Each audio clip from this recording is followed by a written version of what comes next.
السلام علیکم ورحمۃ اللہ وبرکاتہ۔ کتاب کا نام الطب الروحانی، دل کی بیماریاں اور ان کا علاج، علامہ حافظ جمال الدین ابو الفرج عبد الرحمن ابن الجوزی، مترجم محمد عالم دہلوی۔ مؤلف کے بارے میں: نام حافظ ابو فرج عبد الرحمن ابن جوزی، حسب و نسب: ابو الفرج جمال الدین عبد الرحمن بن علی بن محمد بن علی بن عبید اللہ بن الجوزی القرشی التمیمی البکری نام ہے۔ محمد بن ابو بکر الصدیق البغدادی الحنبلی کے خانوادے سے آپ کا تعلق ہے۔ ولادت اور پرورش: آپ کی ولادت 509 یا 510 ہجری میں ہوئی۔ آپ نے ابن ناصر سے علم دین سیکھا۔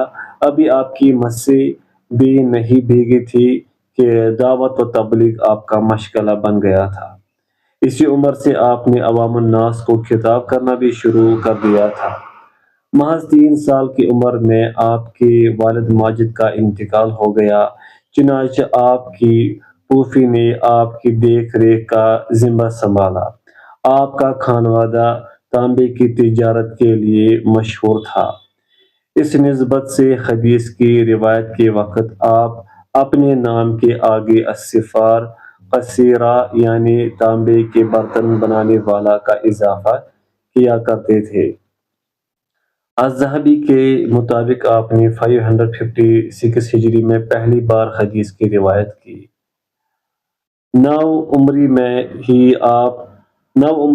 میں ہی لوگ آپ کو ایک پرہیزگار دینی شخصیت کی نظر سے دیکھنے لگے تھے، حتیٰ کہ وقت کے ضیاع اور لغو کاموں سے بچنے کے لیے آپ بلا وجہ لوگوں سے گھلنا ملنا بھی پسند نہیں کرتے تھے۔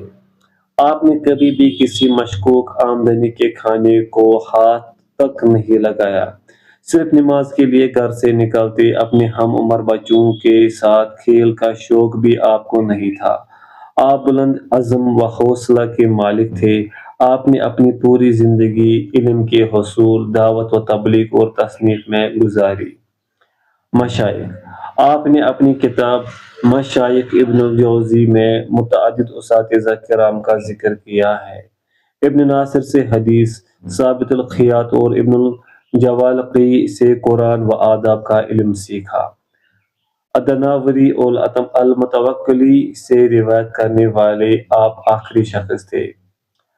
تلامذہ: آپ سے روایت کرنے والوں میں اولاً آپ کے صاحبزادے محی الدین یوسف شامل ہیں، جو ایک جید عالم دین اور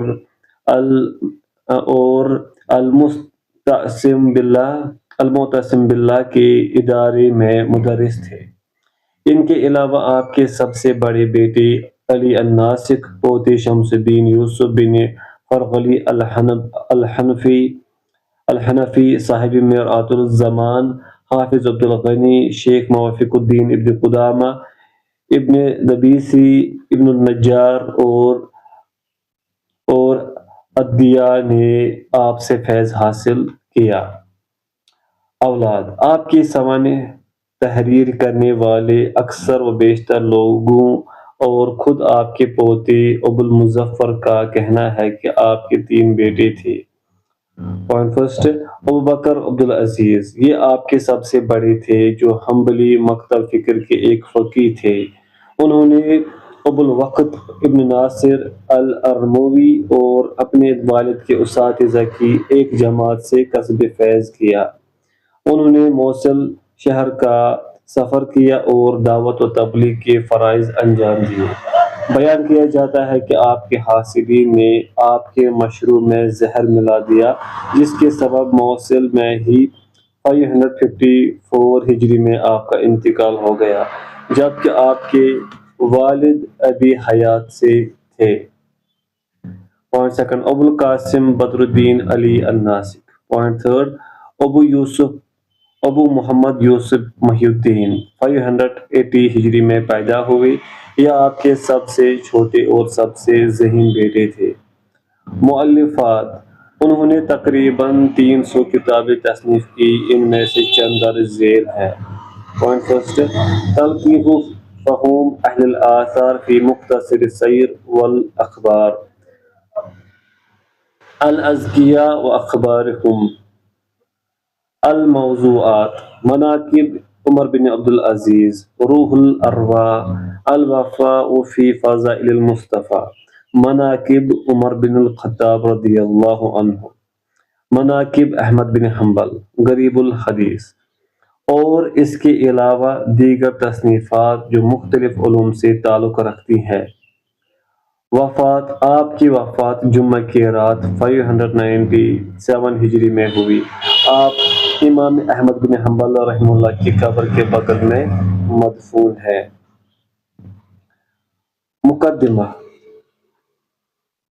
اللہ سبحانہ و تعالیٰ کی جانب سے بنی آدم کی فطرت میں ودیعت کردہ ہر صفت میں اس کے لیے خیر کا پہلو مضمر ہے، خواہ وہ کھانے کی خواہش ہو جس سے وہ نفع حاصل کرتا ہے، یا غصہ کی صفت جس سے کسی شر کو دور کرتا ہے۔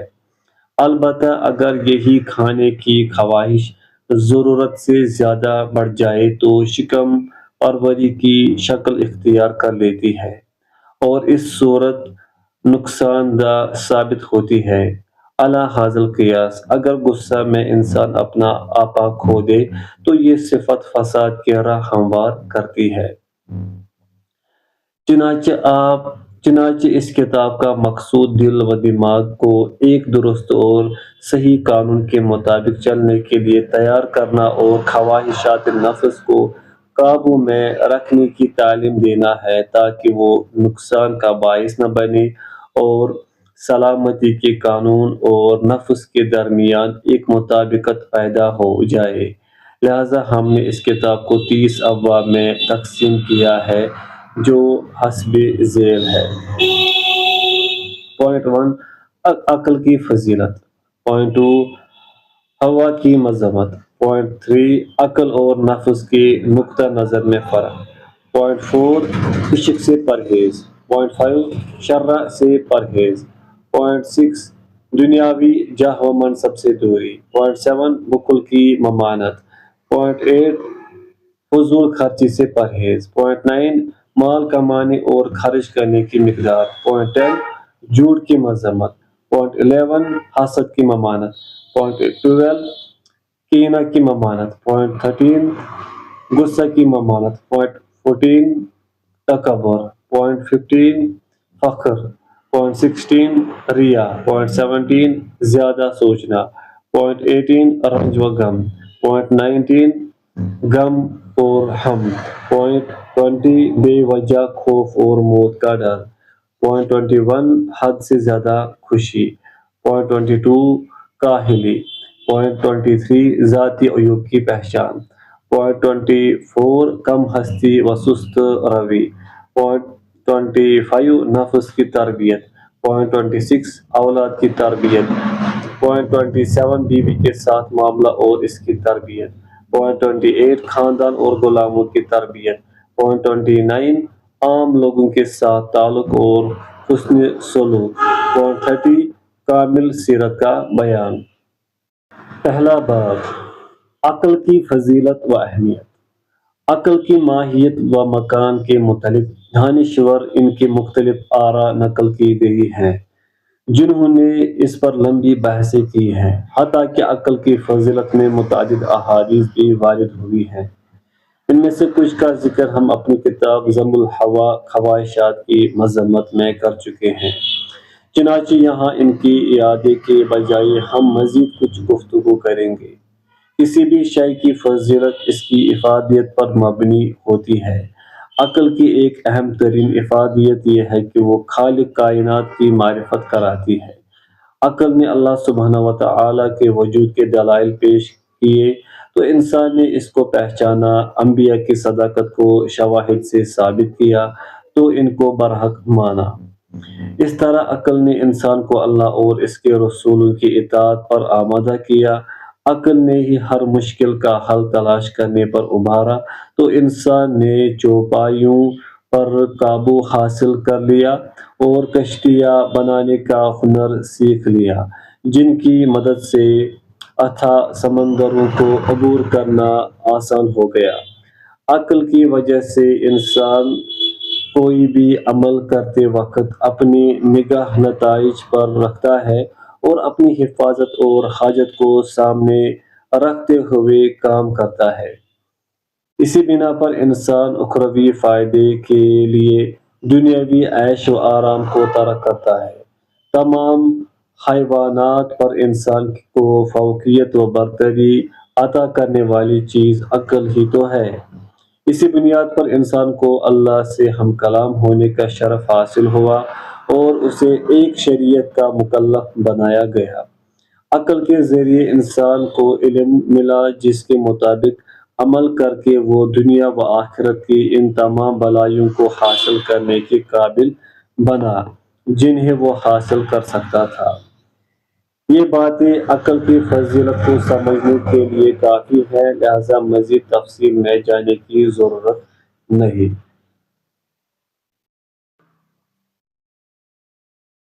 دوسرا باب، ہوا، خواہشات نفس کی مذمت۔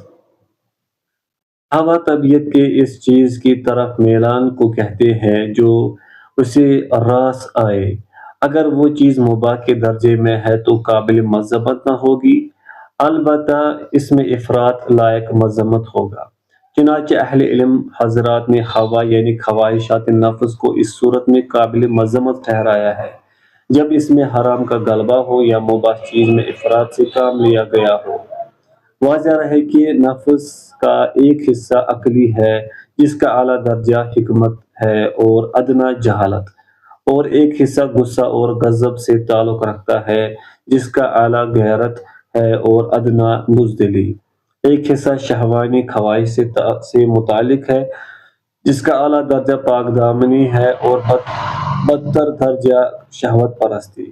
چنانچہ ادنیٰ اور رذیل کاموں سے نفس کو روکنا فضیلت کی بات ہے۔ اسی سے انسان نیک اور بد سمجھا جاتا ہے۔ جس کے اندر صبر کا مادہ کم ہوگا وہ عقل سے کام نہ لے کر خواہشات کا غلام بن جاتا ہے اور اپنی لگام نفس کے ہاتھ میں تھما دیتا ہے۔ پھر وہ جس چیز کا بھی قصد کرتا ہے وہ اس کے لیے الٹی ثابت ہوتی ہے۔ جہاں اسے نفع اور فائدے کی امید ہوتی ہے وہاں سے اسے گھاٹا اور خسارہ اٹھانا پڑتا ہے، اور جہاں وہ فرحت اور خوشی تلاش کرتا ہے وہاں اسے غم اور تکلیف کا سامنا کرنا پڑتا ہے۔ انسان کو دیگر حیوانات پر برتری اور فضیلت اسی عقل کی وجہ سے حاصل ہے جو اسے نفس کو کنٹرول میں رکھنے کی دعوت دیتی ہے۔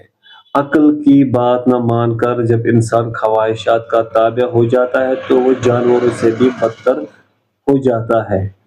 ہوا کی مخالفت کی ایک واضح مثال عام کتوں پر شکاری کتوں کو حاصل فوقیت و برتری سے دی جا سکتی ہے، کیونکہ وہ پوری قدرت کے باوجود شکار کو خود نہ کھا کر اپنے مالک کے لیے رکھ چھوڑتا ہے، خواہ یہ سزا کے خوف سے ہو یا مالک کے احسانات کی شکر گزاری کے جذبے کے تحت۔ ہوا کی مثال اس تیز بہتے پانی کی طرح ہے جو طبیعت کی کشتی کو چلاتا ہے۔ عقل مند شخص یہ سمجھتا ہے کہ ہوائی نفس کی مخالفت پر ہونے والی تکلیف نفس کی پیروی سے ملنے والی راحت سے کہیں زیادہ بہتر اور اطمینان بخش ہے۔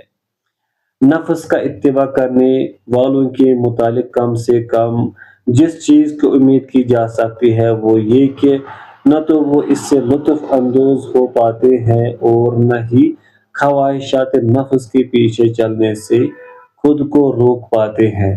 کسی چیز کی عادت دھیرے دھیرے لت بن جاتی ہے جیسے شراب اور جنسی تعلق کی لت۔ ان باتوں پر غور و فکر سے انسان پر خواہشات کو مسترد کرنا آسان ہو جاتا ہے۔ جب انسان خود پر غور کرتا ہے تو اسے پتہ چلتا ہے کہ وہ نفس کی پیروی کے لیے پیدا نہیں ہوا۔ اس کے بعد ہوائی نفس اس کی نظر میں ایک حقیر شے بن جاتی ہے۔ وہ دیکھتا ہے کہ اونٹ اس سے زیادہ کھاتا ہے، پرندے اس سے زیادہ جنسی تعلق بناتے ہیں، اور تمام حیوانات اپنی خواہشات کی تکمیل میں پوری طرح آزاد ہیں۔ ان کے لیے کوئی روک ٹوک نہیں اور نہ یہ آزادی ان کے لیے فساد کا باعث ہے۔ جبکہ خواہشات کی تکمیل میں انسانوں کے لیے حدود مقرر کیے گئے ہیں جن کو عبور کرنا اس کے لیے ہمیشہ فساد کا سبب بنا ہے، تو وہ اس حقیقت کو پا لیتا ہے کہ اسے ہوائی نفس کی پیروی کے لیے پیدا نہیں کیا گیا۔ ہم پہلے بھی واضح کر چکے ہیں کہ خواہشات کی تکمیل میں قابل مذمت بات افراد سے کام لینا ہے، اور عقل بھی اس عمل کو غلط ثابت کرتی ہے۔ اس کے علاوہ جو چیز ضرورت کی حد تک ہو اور جو انسان کی ترقی میں معاون ہو وہ لائق ستائش ہے، قابل مذمت نہیں ہے۔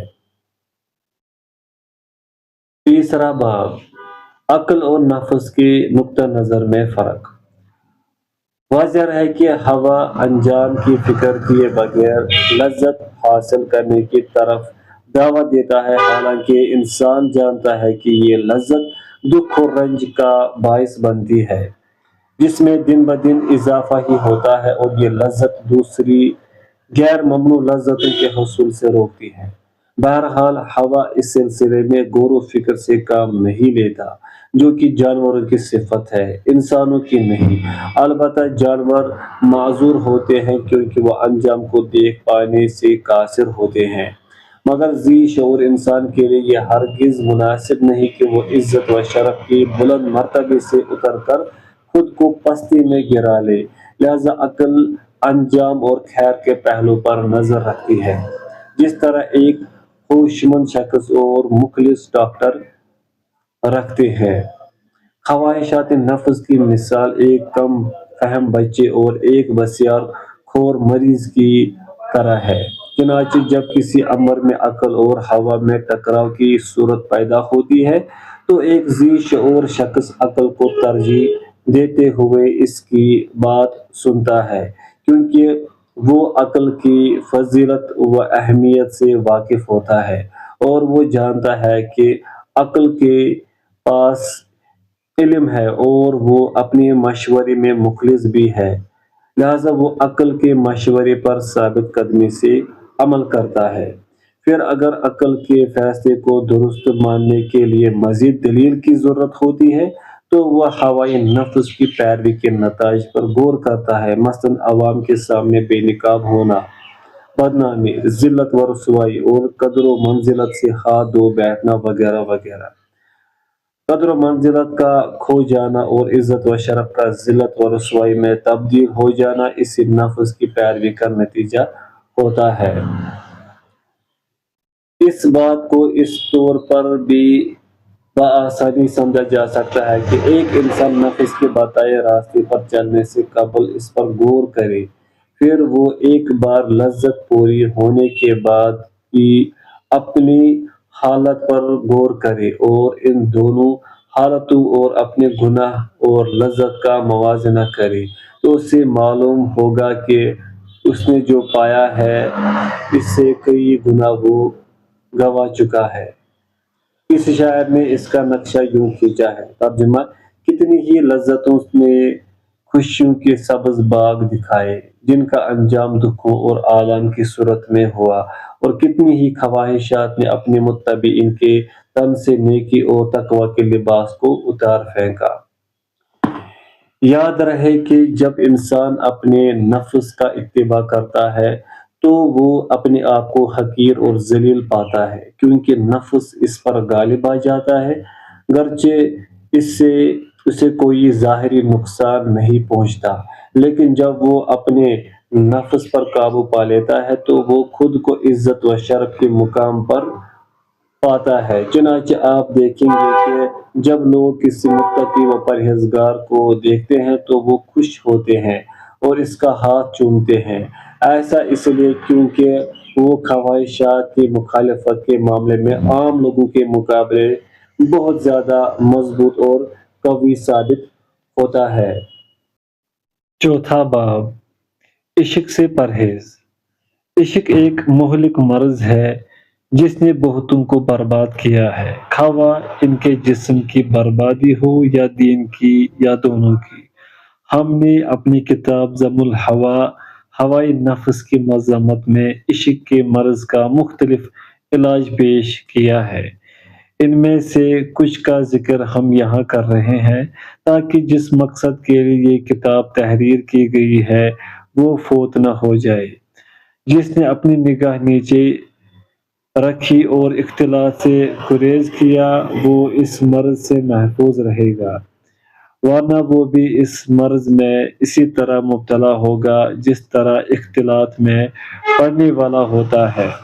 بیماری کے جڑ پکڑنے سے قبل اگر اس کا تدارک کر لیا جائے تو علاج کارآمد ہوتا ہے، اور اگر زخم کو ناسور بننے تک چھوڑ دیا گیا تو علاج سے کوئی فائدہ نہیں ہوتا۔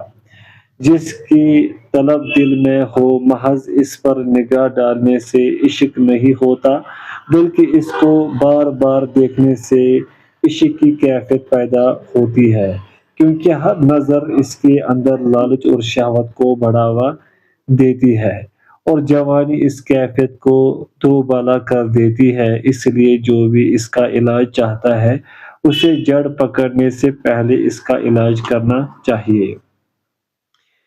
اس مرض کا اولین علاج اس کی طرف لے جانے والی چیز یعنی نگاہ کی مکمل حفاظت اور صبر ہے، کیونکہ بلا شبہ خود کو روکنا سب سے بہترین حل ہے، اور خشیت الہی خود کو ذلت و رسوائی سے بچانے کی فکر اور اپنے محبوب کے باطن عیوب کو یاد کرنا اس علاج میں بہت معاون ثابت ہوتے ہیں۔ جیسا کہ حضرت ابن مسعود رضی اللہ عنہ نے فرمایا، جب تم میں سے کسی کو کوئی عورت پسند آئے تو وہ اس کے عیوب کو یاد کرے۔ جب محبوب کو مباح طریقے یعنی نکاح کے ذریعے سے حاصل کرنے کی قدرت ہو تو محبوب اور محب کا مل جانا سب سے اچھا علاج ہے، کیونکہ اس مرض کی شدت نکاح سے جاتی رہتی ہے۔ اسی طرح تعداد ازواج، نئی باندیاں رکھنے، طویل اسفار، اپنے محبوب سے خیانت نہ کرنے کا خیال، زہد و تقوی پر موجود کتابوں کے مطالعہ، موت کو یاد کرنے، مریضوں کی عیادت اور قبروں کی زیارت سے بھی یہ مرض دور ہوتا ہے۔ پھر انسان یہ بھی غور کرے کہ وہ کیا چاہتا ہے اور اسے حاصل کر لینے کے بعد اسے کیا ملے گا۔ مرور ایام کے ساتھ وہ اس سے اکتا جائے گا اور چیزیں بدل جائیں گی۔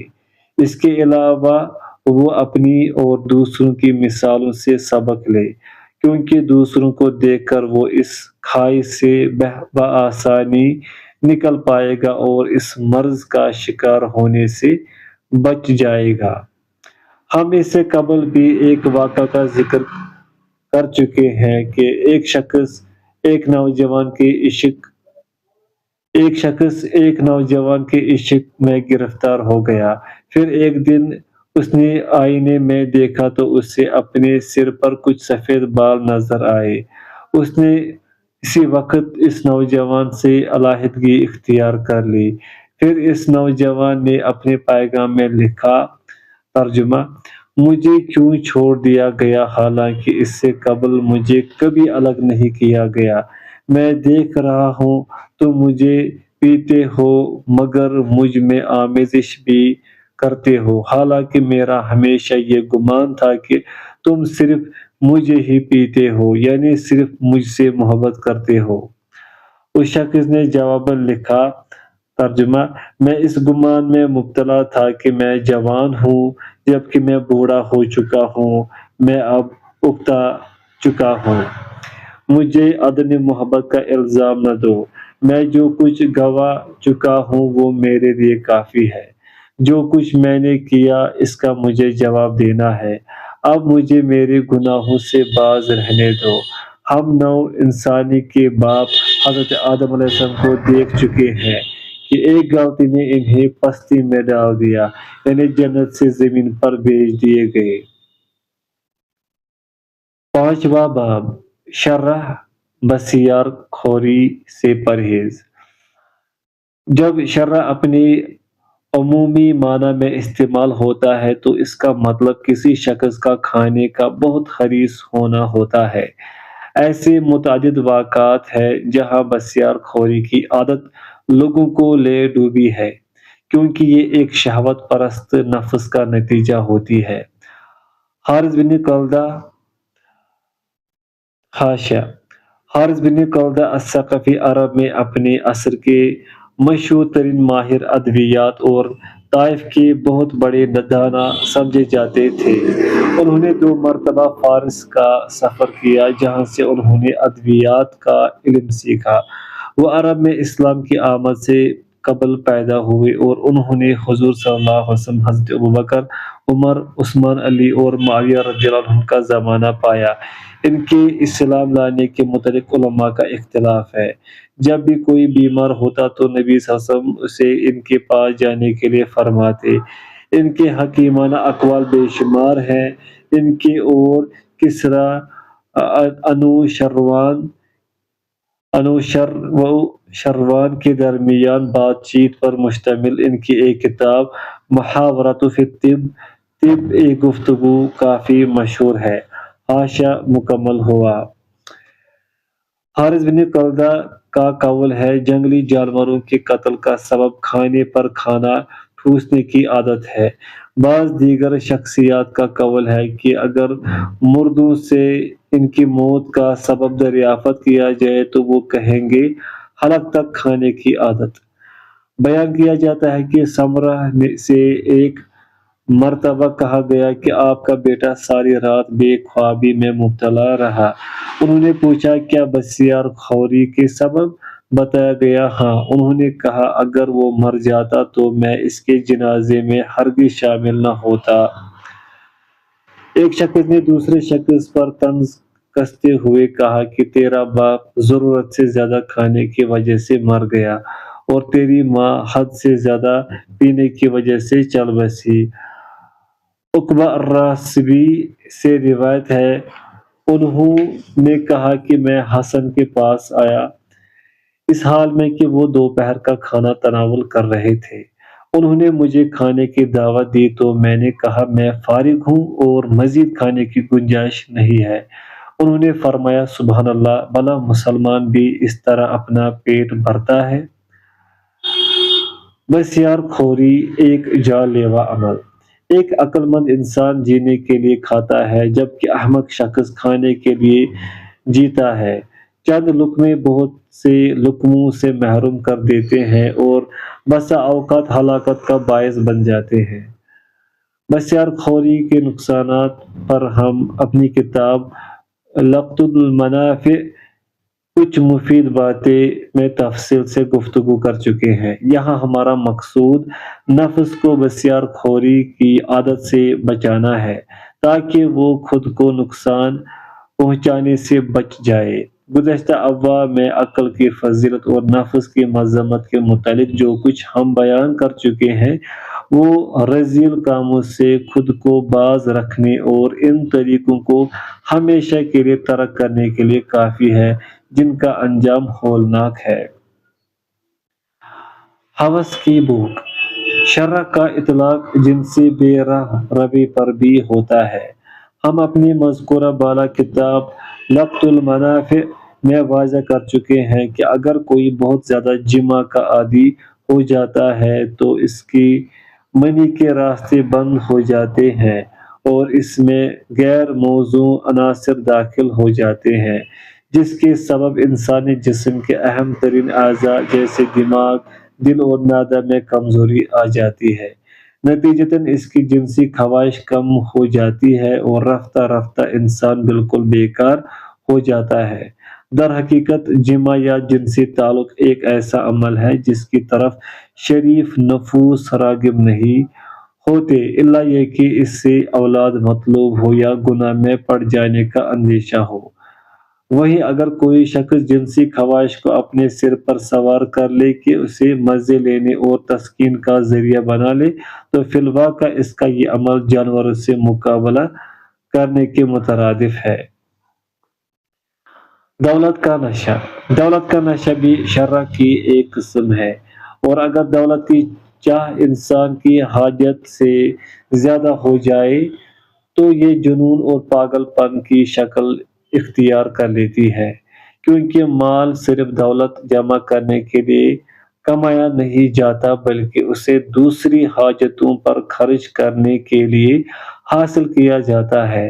لہذا جو شخص مال اس مقصد سے کماتا ہے تاکہ اسے اور اس کی اولاد کو دوسروں کے آگے ہاتھ نہ پھیلانا پڑے اور وہ مال کا کچھ حصہ ضرورت مندوں پر بھی خرچ کرتا ہے تو قابل ملامت نہیں ہے۔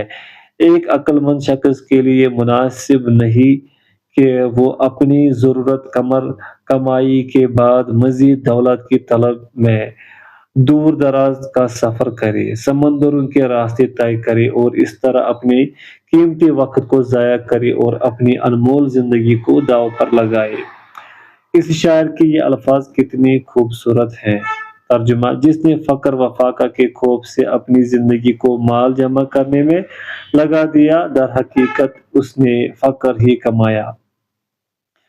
ہم نے بارہا دیکھا اور سنا ہے کہ کچھ لوگ جو ایک پیسہ جلدی خرچ نہیں کرتے، وہ بڑھاپے میں بھی زیادہ سے زیادہ مال اور منافع کمانے کے لیے ہزاروں کلومیٹر کا سفر کرتے ہیں، لیکن دوران سفر ہی موت کے منہ میں چلے جاتے ہیں اور اپنی خواہشات کے ساتھ ہی دفن ہو جاتے ہیں۔ اس مرض کا علاج ضروری ہے، چنانچہ انسان کو چاہیے کہ وہ مال حاصل کرنے کے مقصد پر غور کرے اور موازنہ کرے کہ زیادہ سے زیادہ مال کمانا اہم ہے یا اس کی جان اور وقت کی حفاظت۔ جو اپنی عقل سے مشورہ لے گا وہ مقصد کو پا لے گا، اور جس پر حرص و لالچ کا مرض غالب آ گیا وہ اسی صحرا میں ہلاک ہو جائے گا جہاں پہاڑوں اور ریت کے سوا کوئی اس کا وارث نہ ہوگا۔ فضول خرچی اور عیش پرستی۔ عیش پرستی بھی شرع کی ایک قسم ہے، مثلاً عالی شان بنگلوں، عمدہ قسم کے گھوڑوں اور بیش قیمتی لباس وغیرہ کا شوق۔ یہ مرض بھی ہوائے نفس کی پیروی کا نتیجہ ہوتا ہے، جس کا علاج یہ ہے کہ انسان اس بات کو سمجھے کہ حلال کمائی کا حساب بھی بڑا سخت ہوگا اور اسراف مکمل طور سے ممنوع اور حرام ہے۔ اللہ تعالیٰ اس شخص کی طرف دیکھنا بھی پسند نہیں فرمائے گا جو تکبر کے ساتھ اپنے لباس کو گھسیٹتے ہوئے چلتا ہے۔ مومن کو ہر ایک عمل پر اجر ملتا ہے سوائے عمارتیں بنانے کے، چنانچہ عقل مند وہ ہے جو جانتا ہے کہ اسے بہت تھوڑی مدت یہاں رہنا ہے اور پھر 2 گز کی قبر اس کا ٹھکانہ ہوگی، جہاں اسے بس ایک سفید کفن پر قناعت کرنا ہوگا جس سے صرف اس کا تن ڈھک پائے گا۔ حدیث میں آتا ہے کہ حضرت نوح علیہ السلام 950 سال تک اون سے بنے ہوئے گھر میں رہے۔ رسول اکرم صلی اللہ علیہ وسلم نے کبھی ایک اینٹ پر دوسری اینٹ نہیں رکھی، یعنی گارے سے بنے گھر میں زندگی گزاری۔ حضرت عمر رضی اللہ عنہ کے تن پر ایسا کپڑا ہوتا تھا جس میں 12 پیوند ہوتے تھے۔ چنانچہ ان عظیم شخصیات نے اس حقیقت کو پا لیا تھا کہ یہ دنیا محض آخرت کا ایک پل ہے اور پل کو وطن نہیں بنایا جاتا۔ لہذا جو شخص اس علم سے محروم رہا وہ شرع کے مرض میں مبتلا ہو جائے گا، اس لیے اسے علم حاصل کر کے اور علماء و حکماء کی زندگیوں سے سبق لے کر اپنا علاج کرنا چاہیے۔ چھٹا باب، دنیاوی جاہ و منصب سے دوری۔ واضح رہے کہ نفس اپنے ہم جنسوں پر اپنی برتری چاہتا ہے، چنانچہ کہا جاتا ہے کہ امر و نہی یعنی حکم دینے اور روکنے کے لیے ایک قیادت ہونی چاہیے۔ گرچہ قیادت و سربراہی مطلوب ہے مگر اس میں خطرات بھی ہیں۔ سب سے کم تر خطرہ یہ ہے کہ قائد اپنی قیادت سے سبکدوش ہو جائے۔ سب سے بڑا خطرہ فیصلے میں ظلم و زیادتی سے کام لینا ہے، اور اوسط درجہ کا خطرہ قائد کا اپنی قیادت میں مخلص نہ ہو کر اپنا اور عوام کا وقت ضائع کرنا ہے۔ جو شخص حکومت کی خواہش رکھتا ہے اسے یہ جان لینا چاہیے کہ حکومت اسے اسی وقت تک ایک عظیم شے معلوم ہوگی جب تک وہ اسے مل نہیں جاتی۔ جیسے ہی حکومت ملے گی وہ اس کی نظر میں حقیر ہو جائے گی اور وہ کسی دوسری شے کی طرف مائل ہو جائے گا، کیونکہ مطلوبہ شے حاصل ہونے کے بعد اس کی لذت جاتی رہتی ہے، جبکہ کئی کیے گئے گناہوں کا بوجھ باقی رہتا ہے اور زندگی اور دین خطرے میں پڑ جاتے ہیں۔ لہذا ان تمام باتوں پر غور و فکر سے کام لینا چاہیے اور یہی اس کا علاج ہے۔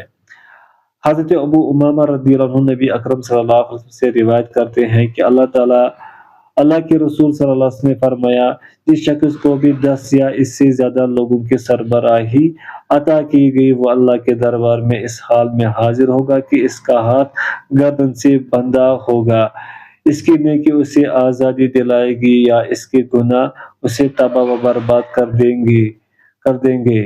اس سربراہی کی ابتدا ملامت ہے، اس کا درمیان شرمندگی و ندامت ہے اور اس کا آخر روز قیامت کی ذلت و رسوائی ہے۔ حضرت ابو ہریرہ رضی اللہ عنہ سے روایت ہے کہ اللہ کے رسول صلی اللہ علیہ وسلم نے فرمایا، ہلاکت ہے امراء کے لیے، ہلاکت ہے ناظمین کے لیے، ہلاکت ہے امانت رکھنے والوں کے لیے۔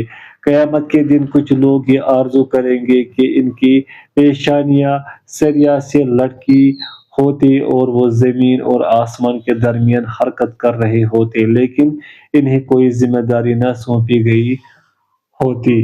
صحیح مسلم میں حضرت ابو ذر رضی اللہ عنہ سے روایت ہے، انہوں نے فرمایا کہ میں نے کہا، اے اللہ کے رسول صلی اللہ علیہ وسلم، کیا آپ مجھے کوئی ذمہ داری نہیں سونپیں گے؟ تو حضور صلی اللہ علیہ وسلم نے ان کے مونڈھوں پر ہاتھ مارا اور فرمایا، اے ابو ذر، تم کمزور ہو، یہ ایک امانت ہے اور قیامت کے دن یہ رسوائی اور ندامت کا باعث ہوگی، سوائے ان لوگوں کے جو اسے حق کے ساتھ حاصل کرے اور اس کے متعلق اپنے فرائض کو بے حسن و خوبی انجام دے۔ ایک حدیث میں یہ الفاظ وارد ہوئے ہیں کہ اے ابو ذر، میں تمہارے لیے وہی پسند کرتا ہوں جو اپنے لیے پسند کرتا ہوں، کبھی 2 لوگوں کے قائد نہ بننا اور کبھی کسی یتیم کے مال کے ولی نہ بننا۔ بالفاظ، اے ابو ذر، میں تمہیں کمزور پاتا ہوں اور میں تمہارے لیے وہی چیز پسند کرتا ہوں جو اپنے لیے پسند کرتا ہوں، یہ کہ تمہیں کبھی 2 لوگوں کا امیر نہ بنایا جائے اور یتیم کے مال کا ولی کبھی نہ بنایا جائے۔